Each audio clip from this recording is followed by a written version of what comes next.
My name is Adrian, and if there's one thing I learned growing up, it's that family doesn't always have your back. Sometimes, they'll smile to your face while handing everything you deserve to someone else. Sometimes, they'll make it clear you were never their priority. And sometimes, if you're really unlucky, they'll even laugh while they do it. I was the youngest in the family, with only one sibling, my older sister, Rachel.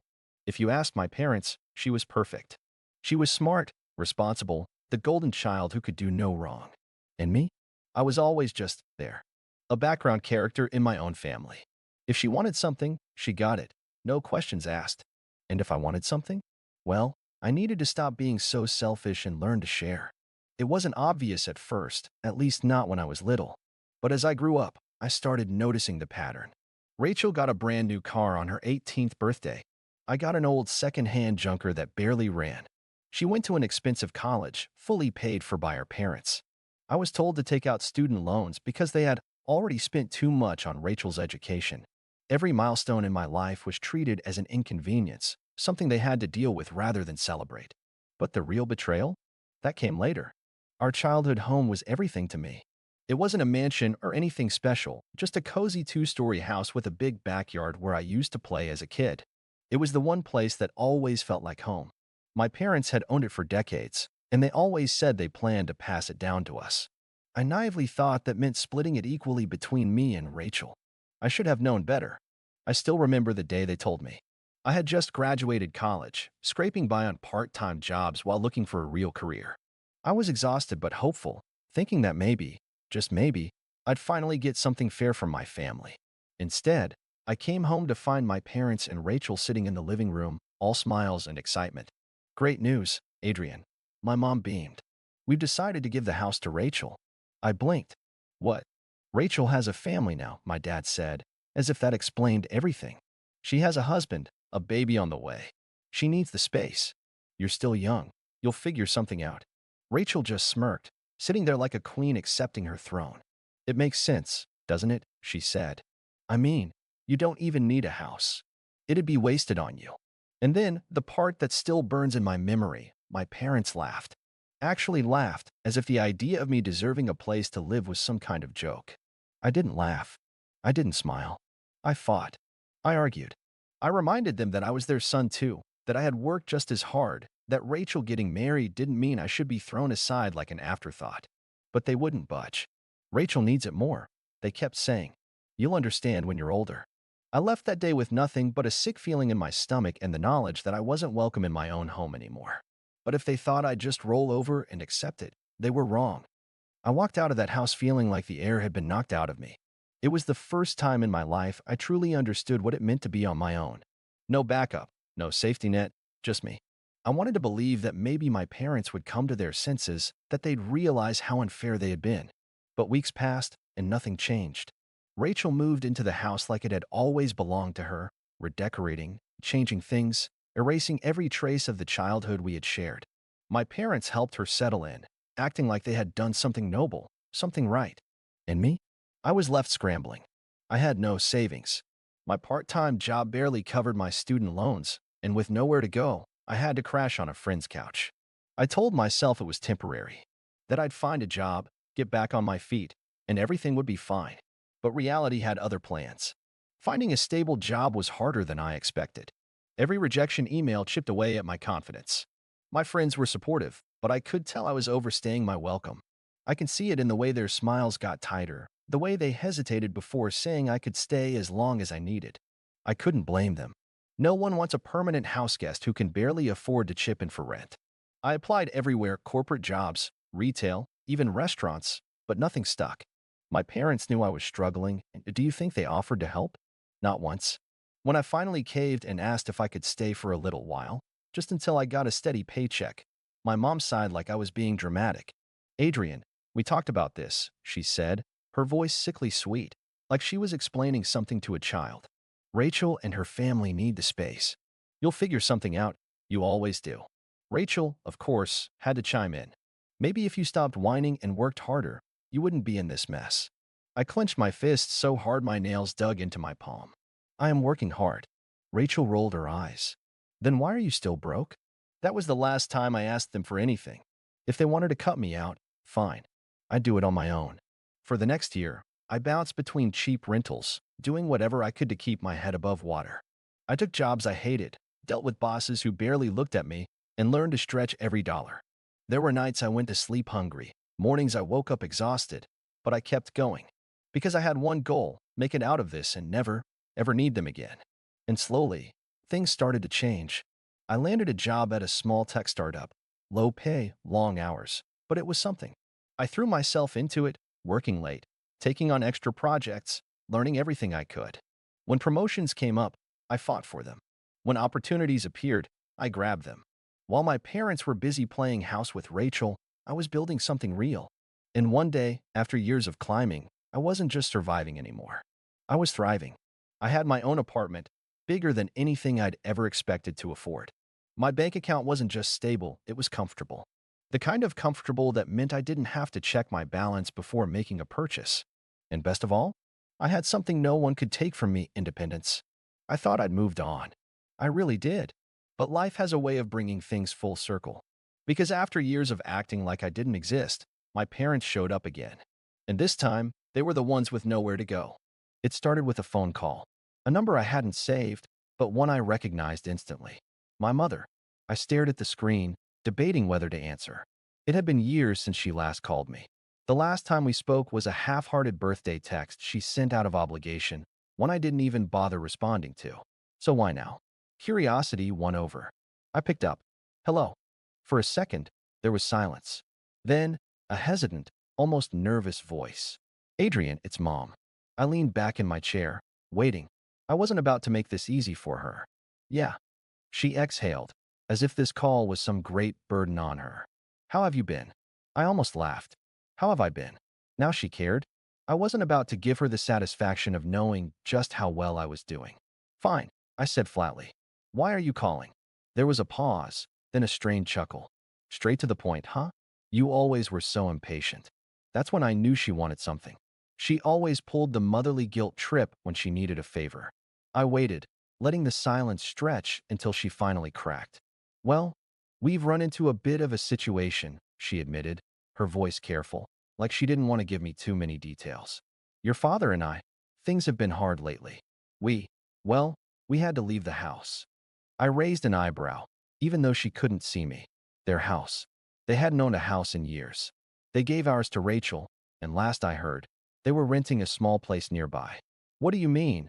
Had to leave? I asked, my voice deceptively calm. She hesitated, and then, in a much smaller voice, she said, we were evicted. That caught my attention. My parents were not the kind of people who got evicted. They had always lived comfortably, spending money without much thought. But hearing that single word, evicted, told me exactly how bad things had gotten. I leaned forward, resting my elbow on my desk. How'd that happen? She sighed, her tone shifting into self-pity. Money problems, Adrian. We've had some bad luck. Your father's business took a hit. And, well, rent just kept going up. We fell behind. And she cut herself off, probably realizing she was revealing too much. Then, her voice brightened, as if she were just so excited to share the next part. But it's all okay, because we figured it out. We just need a place to stay for a while, just until we get back on our feet. And there it was, the real reason for the call. I let her words hang in the air for a moment before I asked, and Rachel? Silence. I knew the answer before she even spoke. Well, my mother started, her voice tight. She's going through a lot right now. The kids, you know. And her husband, he's been under a lot of stress. They don't have the space. I almost laughed. They don't have the space? In the house they stole from me? Rachel has 4 bedrooms, I pointed out, and a finished basement. Well, yes, but she scrambled for an excuse, but there was none. The truth was simple. Rachel didn't want them there. The golden child they had sacrificed everything for had turned them away. And now, after treating me like an afterthought for years, I was their only option. I could feel the anger bubbling beneath the surface, but I didn't let it show. Instead, I kept my voice neutral. So let me get this straight, I said slowly. You gave away the only home we ever had. You laughed in my face when I asked for fairness. You ignored me when I was struggling. And now, after all that, you expect me to help you? My mother let out a soft, nervous chuckle. Oh, Adrian, don't be so dramatic. We're family. You know we didn't mean to hurt you. And besides, you're doing so well now. You have a big place, right? Plenty of space. Oh, so they didn't know I was successful.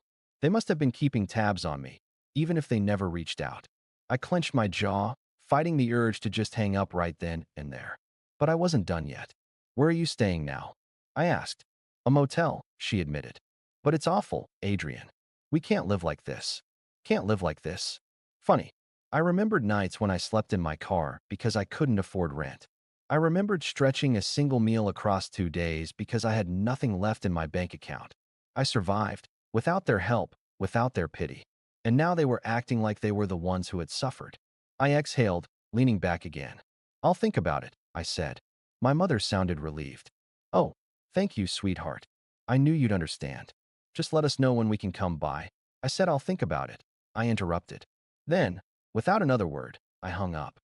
I sat there, staring at my phone, the screen still lit up from the call. My mother's voice still echoed in my head, dripping with fake sweetness. Oh, Adrian, don't be so dramatic. We're family. Family. Funny how that only mattered when they needed something.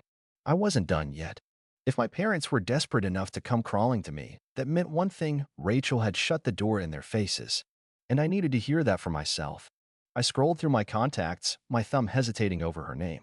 I hadn't spoken to Rachel in years. Not because of some dramatic falling out, but because she never needed to talk to me. She had our parents, she had the house, she had their undivided love and support. I was just an afterthought, a name on a Christmas card, if that. Still, I tapped the call button. It rang twice before she answered. Adrian, she said, her voice filled with confusion.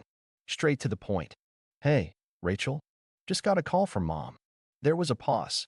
Oh, oh, that was all she had to say? I let the silence stretch before continuing, my tone casual. Yeah, she told me they got evicted. Said they needed a place to stay. So why aren't they with you? She sighed, the kind of exhausted sigh that people gave when they were about to justify something they knew was wrong. Adrian, it's complicated. No, it's not. My voice was sharper now. They gave you the house. They prioritized you over me for everything. But the second things go south, you're suddenly too busy to help. She groaned, like this was inconveniencing her. Look, it's not that simple. I have kids, Adrian. You wouldn't understand. Oh, don't start, I snapped. You think I don't understand responsibility? I had to build my life from nothing because Mom and Dad made sure you got everything first. And now you're just, what? Pretending they don't exist. She was quiet for a moment. Then she said, I can't have them here, okay? Mark isn't comfortable with it. Ah, Mark. Her husband. The guy who had zero problems taking the house when it was handed to them on a silver platter, but suddenly had an issue when it came time to return the favor. Let me guess, I said, my voice dripping with sarcasm. It's too much stress for him? Maybe he thinks it's not fair to disrupt your life like that. Rachel hesitated, which told me everything I needed to know. I laughed, but there was no humor in it. Well, so now we care about fairness. Her voice turned defensive. Adrian, don't be like this. We all have our own struggles. That did it. That actually made me see red. Struggles. I repeated, my voice dangerously low. Do you remember when I was struggling, Rachel? When I had to sleep in my car because I didn't have enough for rent? When I asked Mom and Dad for help, and they laughed? Told me I didn't need a house because I didn't have a family to take care of? Silence. Yeah, I continued. But you didn't care then, did you? Because it didn't affect you. And now, when the tables have turned, you suddenly expect me to be the generous one. She let out another sigh, but this time, it wasn't exasperation. It was discomfort. Like she knew I was right but didn't want to admit it. I didn't make that decision, Adrian. Mom and Dad did. Yeah, I said coldly. And you benefited from it. There was nothing else to say. I hung up before she could respond. I sat there, my phone still clutched in my hand, my heart pounding. My parents had raised Rachel to believe the world revolved around her. They had given her my home, my security, without a second thought. And now, when they needed something, she couldn't even be bothered to return the favor. I should have felt vindicated. I should have felt some sense of twisted satisfaction. But all I felt was anger. And the thing about anger? It makes you want to even the score. I stared at my phone, my fingers tightening around it as I processed everything. My parents had always put Rachel first. They had made it clear that she was the one who deserved their love, their support, their home. And now, when life had finally caught up with them, She was just as quick to abandon them as they had been to abandon me. It was almost poetic. Almost. But the anger still burned inside me. I wasn't the same person I had been all those years ago, the kid begging for scraps of affection, the broke 20-something sleeping in his car, hoping for a break. I had built something for myself. I had carved out a life through sheer willpower and hard work. And now? Now, I had the power to decide exactly how this played out. I took a deep breath and opened my messages. My mother had texted me twice while I was on the phone with Rachel. Mom texted, "Adrian, we just need a place to stay for a few weeks. I know you don't have kids, so it's not like it's a big deal. We wouldn't be a burden." A burden. I closed my eyes and let out a bitter laugh. They had always seen me as someone who didn't matter, someone whose needs weren't as important as Rachel's. I had spent my childhood watching them bend over backward for her while I got the leftovers. And yet, here they were, begging me for help. I knew I could end this right now. A simple no, and I'd be free of them forever. But that wasn't enough. I needed them to feel it, to understand, truly understand, what it was like to be cast aside like they had done to me. So, I did something I hadn't done in years. I drove back to my childhood home. I parked across the street and just sat there for a moment, staring at the house that had once been mine. It looked the same, yet different. Rachel had changed the color of the shutters. The porch had new furniture. There was a playset in the front yard now, probably for her kids. This house had been my home once. My memories were woven into its walls, its floors, its very foundation. But now? Now, it was just another reminder of how little I had mattered to my own family. I stepped out of the car, my heart pounding, and walked up the driveway. I didn't even have to knock. Rachel had seen me through the window. She opened the door hesitantly, her expression wary. "Adrian," she said, crossing her arms. "What are you doing here?" I glanced past her, into the house. "Our house. Just wanted to see the place," I said coolly. "Been a long time." Her eyes flickered with something, maybe guilt, maybe irritation. "It's different now," she said. "It's my home." I nodded slowly. "Yeah, it is." She shifted uncomfortably. "Look, Adrian, if you came here to argue, I don't have time for this. I already told you, I can't take them in." I leaned against the doorframe, watching her. "You know," I said, "it's funny. Mom and Dad justified giving you this house because I didn't need it, because you had a family. And yet, the second they actually need something, you're just done with them." Her jaw tightened. "You think I don't feel bad?" She snapped. "I have my own life, Adrian. I can't just drop everything for them." I tilted my head, but they expected me to. She opened her mouth, then closed it, realizing she had no argument. I smiled, but there was no warmth in it. "Just wanted to hear it from you," I said. Then I turned and walked away, leaving her standing there, speechless. As I got back in my car, my phone buzzed again. Another text from my mother. Mom texted, "Adrian, please. We don't have anywhere else to go." I stared at the message, my grip tightening around the phone. They had made their choice years ago, and now it was my turn. I let the phone sit in my lap, staring at the message. The same people who had laughed in my face, who had told me I didn't need a home, were now desperate for mine. The irony was almost too perfect. But I wasn't going to respond with a simple no that was too easy, too clean. They needed to feel it.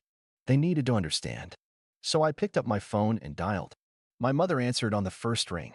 "Adrian." "Oh, thank God. We were starting to think you wouldn't." I cut her off. "I just talked to Rachel." Silence. Then, cautiously, "Oh, did she tell you why she can't take us in?" "She told me a lot of things." I leaned back in my seat, staring at the house, her house. "But what I really wanted to hear was whether or not she'd fight for you the way you fought for her." More silence. Then my father's voice, slightly muffled in the background. "What's he saying?" "She's not taking you in," I said, my voice calm, almost detached. "I guess you were right all along. She needed the house. She needed the family support." I let out a small laugh. "Shame she doesn't think you need the same." I could hear my mother inhale sharply. "Adrian, please, no," I said, my voice turning cold. "You don't get to please me now. Don't be like this." My father suddenly cut in. His voice, the same authoritative, dismissive tone I had heard my entire life, made my blood boil. "We're family. Families help each other." "Oh, now we're family?" I asked. "Was I your family when you laughed in my face and gave away my home? Was I family when you told me I didn't need a house?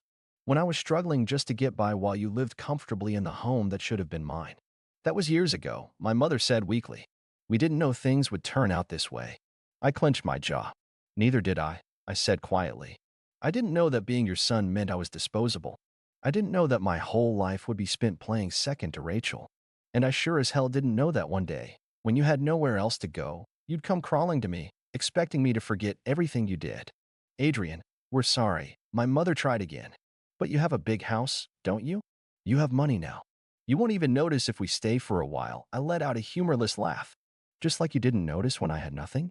She faltered. You know what's funny? I continued. You didn't just take my house. You took away my sense of security.